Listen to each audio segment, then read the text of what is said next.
International Training for Elders and Responsible Ones, March 2023. General Subject: Knowing, Experiencing, and Living the All-Inclusive Christ for the Genuine Church Life. Message 8. The vision, experience and enjoyment of the glorious and excellent Christ as the supreme preciousness of God for the genuine church life. Day 1. Outline. Roman number 1. The vision of Christ in glory was seen by Isaiah in his depression. Capital A. The evil time during Isaiah's days is seen by the Lord's warning word. Woe to those who call evil good, and good, evil. Who put darkness for light, and light for darkness. Who put bitter for sweet, and sweet for bitter. Capital B. In spite of the rebellion, iniquities and corruptions of God's chosen and beloved people, Christ, as the Lord, the King, Jehovah of hosts, is still sitting on a high and lofty throne in glory. Capital C. The one who was seen by Isaiah was Christ. Number 1. John, in his account of Christ's living and working on earth, said that Isaiah saw his glory and spoke concerning him. Number 2. In order to see the vision of the glorious enthroned Christ, we need to take heed to Isaiah's warning word. By exercising our spirit to pray, that the Lord would open our inner eyes, soften our heart, and keep our heart turned to Him, so that we may receive His inner healing of our blindness and sickness. Capital D. Christ's long robe signifies His splendor in His virtues, expressed mainly in and through His humanity. That Christ was wearing a long robe indicates that He appeared to Isaiah in the image of a man. Christ is the enthroned God-man, with the divine glory expressed in His human virtues. Capital E. Isaiah saw Christ in His holiness, based on His righteousness. Number 1. The seraphim signify or represent the holiness of Christ, the embodiment of the triune God. They were standing there for Christ's holiness. Number 2. Christ's holiness is based on His righteousness. Because Christ was always righteous, He was sanctified, separated from the common people. Capital F.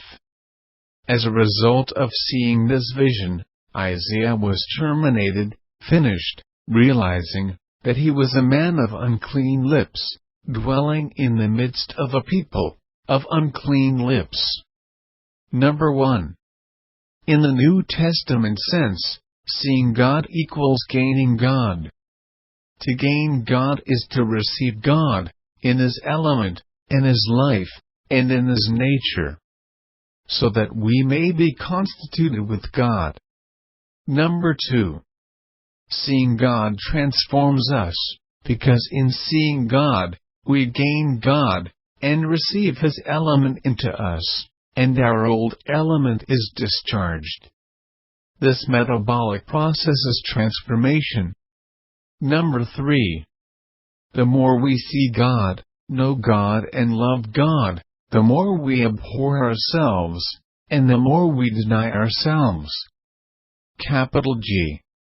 After Isaiah realized that he was unclean, he was purged by one of the seraphim, signifying the holiness of God, with an ember from the altar. Number 1. The application of this ember by the seraphim signifies the effectiveness of Christ's redemption, accomplished on the cross, and applied by the Spirit the Holy, in His judging, burning and sanctifying power. Number 2. Seeing God issues in being purged and cleansed by God, and being cleansed by God issues in being sent by God to bring His chosen people into a state of living Christ, so that they might express Him in His glory, be saturated with His holiness, and live in His righteousness. Morning nourishment. Isaiah 6:1. In the year that King Uzziah died, I saw the Lord sitting on a high and lofty throne, and the train of His robe filled the temple. John 12:41. These things said Isaiah, because he saw His glory, and spoke concerning Him. The vision of Christ in glory was seen by Isaiah in his depression. Isaiah loved God and loved Israel, God's elect. He realized by looking at Israel's situation that there was not the expression of God's glory. Israel had also violated God's holiness and had become corrupt in human virtues. Furthermore, King Uzziah had died. Among the kings of Israel, he was a very good king, yet he died. In that kind of environment, Isaiah was surely very depressed. The Lord appeared to him in his depression. Today's reading. In Isaiah 6, Christ is the God in glory, sitting on the throne. This one is the God-man, with divine glory and human virtues. His human virtues are signified by the long train of His robe. The four Gospels show us Christ as God and as man, but they show us more concerning Christ as a man. Christ is expressed in His human virtues much more than in His divine glory. However, His human virtues need the divine glory as a source. Christ is a person with the divine glory expressed in His human virtues. In Isaiah 6, Christ is sitting on a high and lofty throne, as the Lord, the King, Jehovah of hosts. He is the very God on the throne. John the Apostle told us in John 12 that Isaiah saw Christ's glory. This means that Jehovah of hosts, the King, the Lord, was Christ. Christ was wearing a long robe in this vision. This means that Christ's humanity is long. The train of Christ's robe fills the temple. The Lord who appeared to Isaiah was on a high and lofty throne in His divine glory, signified by the smoke, and with His human virtues, signified by the train of His robe. His holiness is held by the seraphim. Isaiah 6:8-10 shows us Isaiah being sent. He was sent by the Christ, who is full of the divine glory and the human virtues in His holiness. Christ's holiness is based upon His righteousness. Isaiah 5:16 says, Jehovah of hosts is exalted in judgment, and the holy God shows Himself holy in righteousness. God is sanctified in His righteousness. A righteous person is a sanctified person.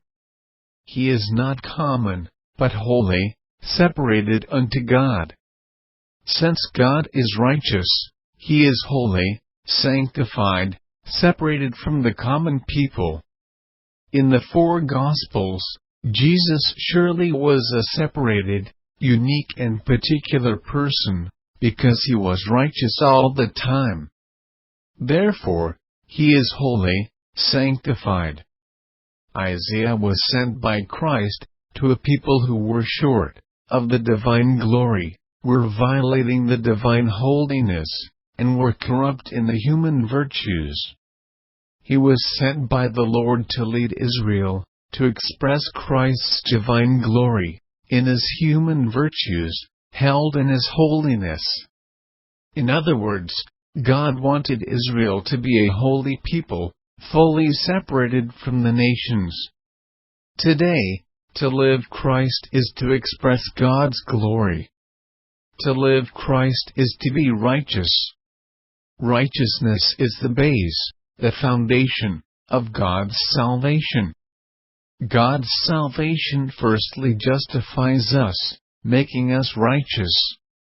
Then we will be holy, sanctified, separated. Spontaneously, we will be brought into the expression of the divine glory of Christ, which is to live Christ. Every sent one is sent by the Lord to do the same thing. First, God sent the prophets. Second, God sent His Son. Third, God sent the New Testament apostles.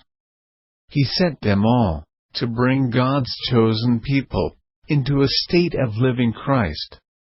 He desired that they would live righteousness, showing that they are a holy people, different and distinct from the nations. Then they would express Christ's divine glory. To live Christ is to express Christ's divine glory, and His holiness with His righteousness. We must be righteous people, holy people, and people full of the divine glory. Then we will be those who live Christ. This is the end of Day 1 of Message 8.